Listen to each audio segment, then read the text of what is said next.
Today is Friday of the 30th week of Ordinary Time. A leading Pharisee invited Jesus to dinner. We must not miss how bizarre this is. Jesus was an itinerant preacher, a polite way of saying that he was homeless in a hot, dusty country where the poor, including Jesus, were dirt poor. And yet, he was invited to dinner with a socially prominent Pharisee who lived in a palatial home, maybe in Potomac or Falls Church, medium household income of $250,000 a year. Why? Not because he was part of anyone's social network, but because he had charisma, a crispness of expression, a forcefulness of speech that made him hard to ignore. The Pharisee and the guests may have been intrigued, but they must also have been repulsed and terrified, as though they had a king cobra in the living room.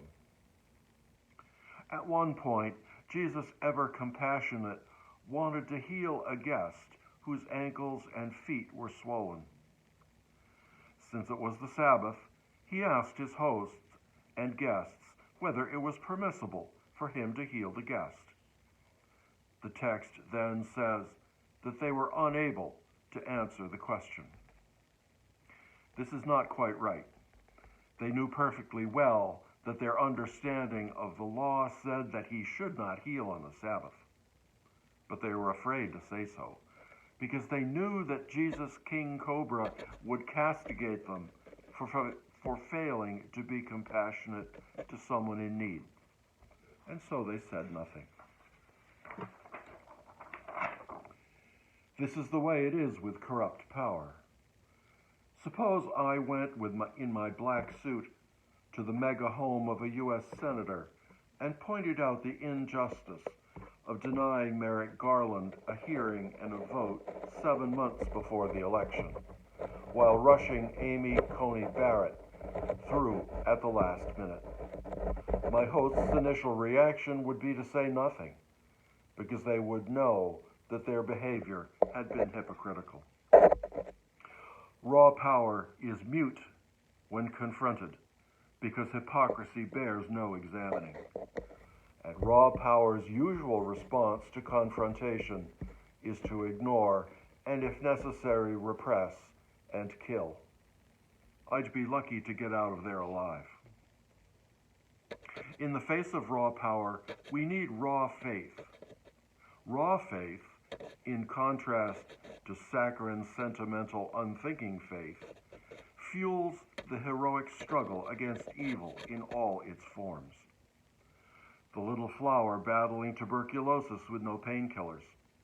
Teresa of Avila battling entrenched yuppie Carmelite nuns with their servants and Starbucks.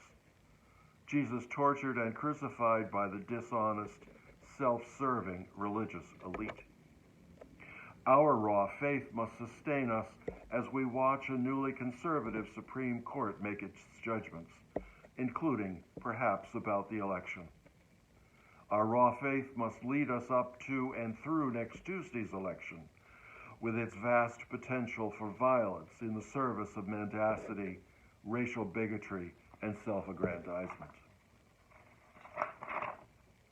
Our raw faith must guide us either through a reestablishment of civil governance or through a yet deeper dive into the destruction of legitimate governance and injustice done to many citizens.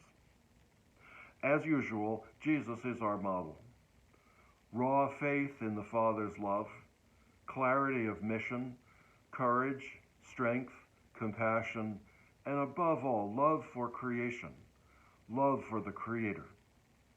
Let's follow him today and every day in raw faith.